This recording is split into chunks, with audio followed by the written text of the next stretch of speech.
ભાડું આપવાનું થાય, એટલે પહેલું જે આંગણવાડીનું ભાડું છે એ ચૂકવવા માટે હું મારા પગારમાંથી ચૂકવું છું. જ્યારે મારે ઘરનું ભાડું ચૂકવવાનું હોય ત્યારે મને બહુ તકલીફ પડે છે. શું તકલીફ પડે? પૈસા ટાઈમસર બધા આવતા નથી સરકારમાંથી, તો અમે લોકો બહુ તકલીફ વેઠીએ છીએ. અને ટાઈમસર બધા જ બાળકોનો નાસ્તો બનાવવો, બધા જ પૈસા મેનેજ કરવા, એ બધું જ મેનેજ અમારાથી થતું, કારણ કે અમારું બી ઘર ચલાવવાનું હોય છે અને અમારે આંગણવાડી બી ચલાવવાની હોય છે. તો 10,000 પગારમાં 2 ઘરના ભાડા ભરવા, 2 ઘર ચલાવવા શક્ય છે?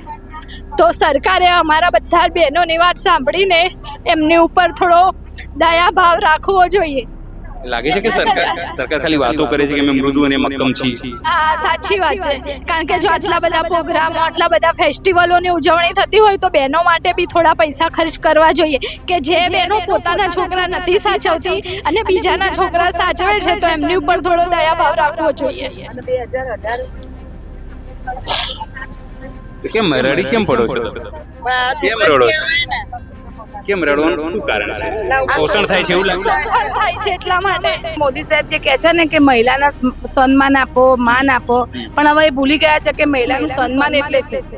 એટલે સરકારને ખબર, સરકાર મહિલાનું અપમાન કરે ને એને પોતાનું સન્માન લાગે છે. આજે અમે અમારા હક માટે આટલી બધી ગરમી છે, મોદી સાહેબ ના પાડે છે કે તમે કોઈ બહાર ના નીકળશો, તો પણ અમારે નીકળવું પડ્યું. કેમ કે આટલી બધી અમે કામગીરી કરીએ છતાંય અમે માનદ વેતનમાં કામ કરીએ છીએ. હજી અમારી સરકાર સામે માગણી છે કે લઘુત્તમ વેતન અમને આપો. હજી આટલી ગરમીમાં કે બહેનોને બહુ તકલીફ પડે છે કામ કરવી, તો ટાર્ગેટ આપી દેવામાં આવે છે કે આટલા બાળકો નોંધો, આટલા બાળકો નોંધો. અમને અઢળક કામગીરી માથે થોપવામાં આવે છે. આ મોંઘવારી કે જે કાળઝાળ ગરમી જેવી છે ને, એવી કાળઝાળ અત્યારે મોંઘવારી, પેટ્રોલના ભાવ જુઓ, ગેસના બાટલાના ભાવ જુઓ, અત્યારે શાકભાજીના ભાવ જુઓ, તો એની સામે અમને આ વેતન પોસાતું જ નથી. 10,000માં તો કોનું ઘર ચાલે?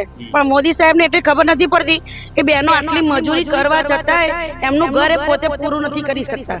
ઘરના છોકરા રખડતા કરીને અમે ગામના છોકરા સાચવીએ છીએ. તો સરકારે અમારી પર વિચાર કરવો જોઈએ કે આ બહેનોનું ઘર કેદી ચાલે. હવે મોદી સાહેબને ખબર ને કે મોદી સાહેબે યશોદા માતા તમને બનાવ્યા, પણ એમનું ધ્યાન, યશોદા માતાનું ધ્યાન મોદી સાહેબે રાખવું જોઈએ ને. સરકાર તો મૃદુ અને મક્કમ છે. હા, તો મક્કમ રહેવું જોઈએ ને, બહેનોને લાભ થયું કામ કરવું જોઈએ ને.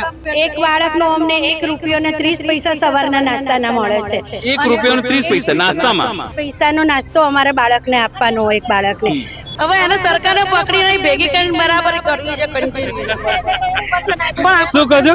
મોદી સાહેબ એવું હશે ને, બહેનો તમે જ્યારે કહો ત્યારે બહેનો છો, તમે જ્યારે એક અવાજ કરશો ને તો હું બેઠો છું. એ વચન આપેલું ભૂલી ગયા. આજે 20 વર્ષ થયા, હજી કશું એનો અમલ થયો નથી. સરકાર, તમે કીધું કે સરકાર કે મોદી સાહેબ કહેતા કાગળ લખજો, તો હવે શું થયું? લખ્યું કાગળ? કેટલાય કાગળ લખ્યા મોદી સાહેબ ના, કાગળિયા લખીને ત્યાં કે પેલા કાનુડાના ભજનની જેમ.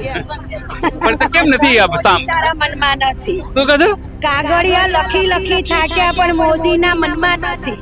સહેજ પણ ખાલી અમારી બેનને ન્યાય મળે અને જે અધિકારી હતો એ અધિકારી આગળ સરકારે સજા કરવી જોઈએ, એના આગળ પગલાં ભરવા જોઈએ. અને જો એવું નહીં કરે તો અમે હડતાલ પણ ઉતરીશું અને અમે બેનને ન્યાય અપાઈને રહીશું. એ તો અમે ગેરંટી આપી દીધું સરકારને.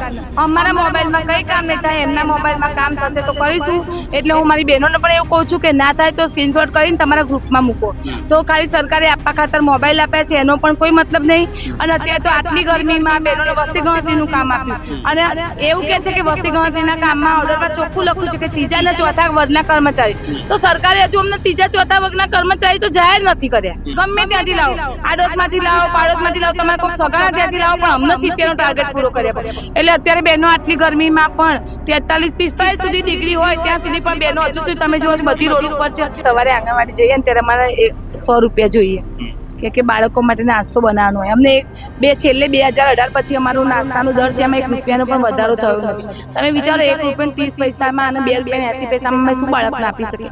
આંગણવાડીનું જ્યાં નામ આવે ત્યારે બહેનોની માટે સરકારને કોઈ લાગણી બી નથી કે પ્રેમ બી નથી બહેનો માટે સરકારના.